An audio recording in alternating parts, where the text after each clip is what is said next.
Dan saya Rujana. Saya Sandi Aulia Hikmah Ramadhani akan mendiskusikan sedikit tentang informasi OJK 2021. Agar tak terjebak pinjol ilegal, Fintech perlu mengetahui apa saja pinjol resmi yang terdaftar oleh Otoritas Jasa Keuangan. Per bulan September lalu 2021, ada 107 pinjol resmi yang memiliki izin dan terdaftar di lembaga tersebut. Kapolri minta pinjol tidak ditindak dengan preventif dan represif dibandingkan dengan daftar pada Oktober lalu.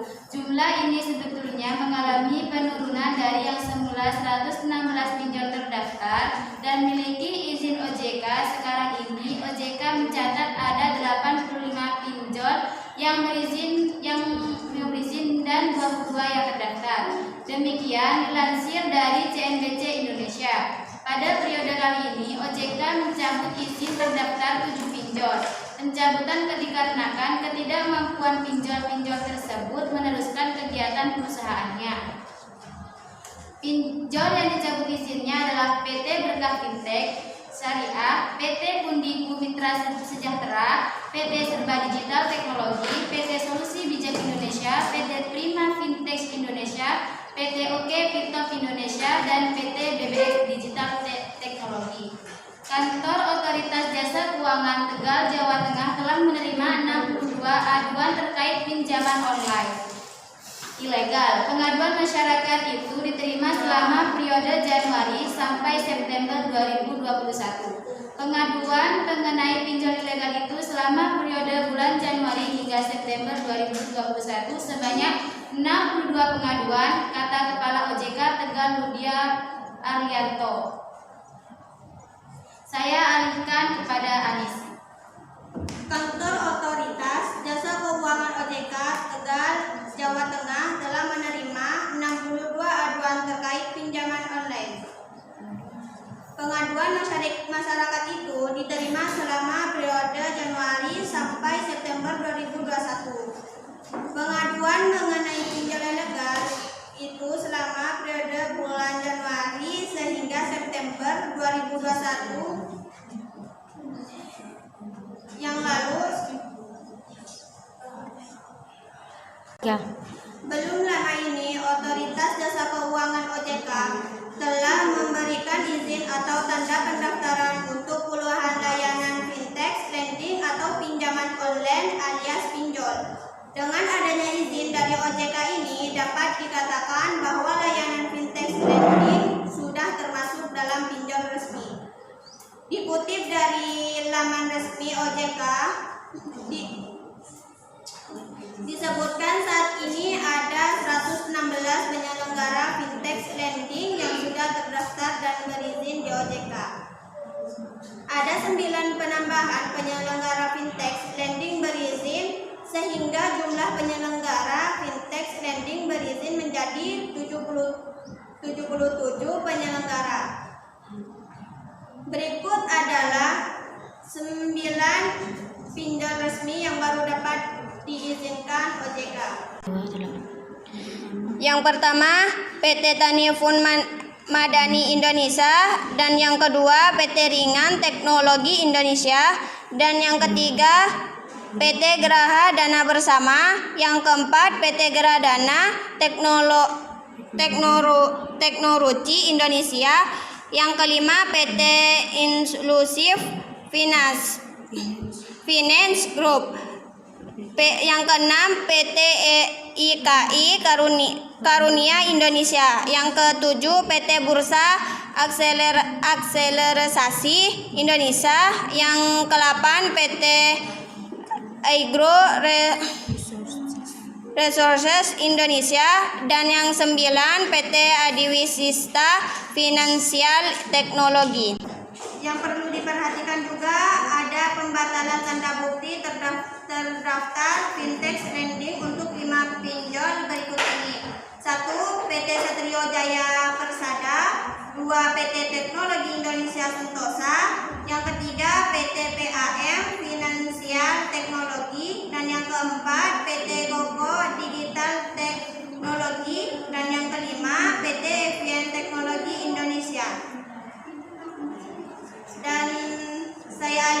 kepada Lailatul Jannah.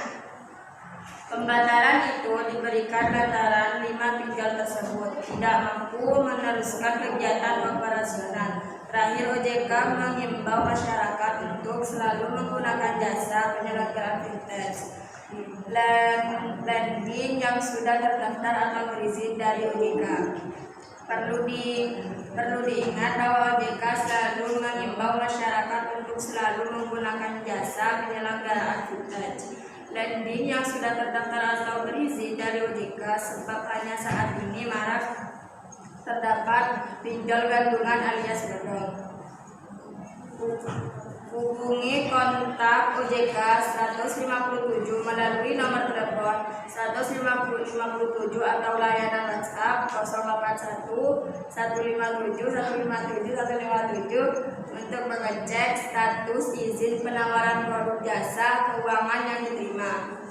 Dengan demikian kita bisa memastikan apakah itu pinjol resmi atau bukan.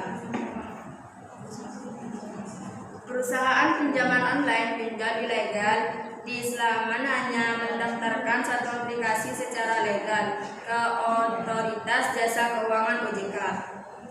Pendaftaran tersebut dilakukan untuk kamuflase. Hal ini diungkapkan Direktur Reserse Kriminal Khusus Polda Jabar Kombes Arya Rahman.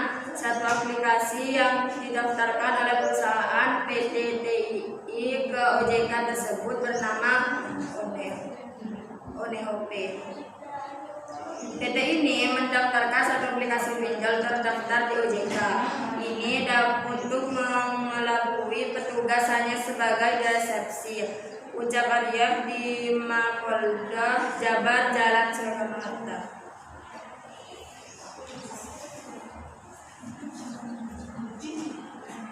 Aturan pinjol Sleman saat tagih utang, teror dan ancaman nasabah.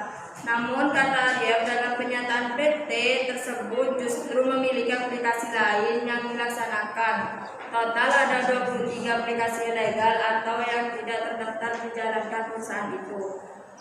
Dan saya alihkan kepada Sandiaulia Ahmadani. Oke, di sini ada 23 aplikasi legal yang dijalankan perusahaan tersebut, yaitu Walid, Tunai CBT, Dana Tercepat, Pinjaman Uang, Kantong Uang, Sumber Dana, Wadah Pinjaman, Saku 88, Pahlawan Pinjaman, Pinjaman Teman, Kredit Kita, Bos Duit, Money Gain, Dokuku Daily, Kredit, Tarik Tunai, Uang Instan, Tunai, Gesit, Kapten Pinjam, Dana Harapan, Duit Langit, Konjoin, dan Saku Uang. Total ada 8 tersangka, yakni RRS Direktur Perusahaan, JT penjabat sebagai Asisten Manajer, AZ sebagai HRD, RS penjabat HRD, MZ sebagai IT Support, IE Team Leader Desk Collection, IM Team Leader Desk Collection, dan AB sebagai Desk Collection atau Debt Collector Online. Menko Polhukam Mahfud MD meminta masyarakat tak membayar cicilan ke pinjol ilegal jika terlanjur jadi korban. Lantas bagaimana cara membedakan pinjol ilegal dengan yang legal? Simak penjelasannya. Yang pertama, tidak terdaftar atau tidak berizin dari OJK, menggunakan SMS atau WhatsApp dalam memberikan penawaran. Memberikan pinjaman sangat mudah. Bunga atau biaya pinjaman serta denda tidak jelas. Ancaman teror, intimidasi, pelecehan bagi peminjam yang tidak bisa membayar, tidak mempunyai layanan pengaduan, tidak mengantongi identitas pengurus dan alamat kantor yang tidak jelas. Diminta akses seluruh data pribadi yang ada di dalam gawai peminjam. Pihak yang menagih tidak mengantongi sertifikat penagihan yang dilakukan Asosiasi Vintage Pendanaan bersama Indonesia AFPI. Pesan Mahfud agar pinjol ilegal tak dibayar jika terlanjur jadi korban. Selama 2018 sampai 2021 sudah ada 3.516 yang dihentikan berdasarkan data terakhir untuk Oktober.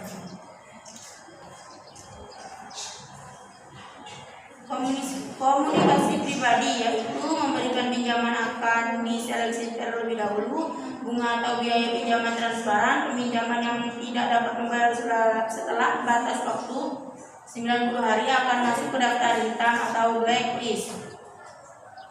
Selama itu, perusahaan memberi pinjaman online yang legal memiliki kriteria sebagai berikut. Sama seperti yang sebelumnya.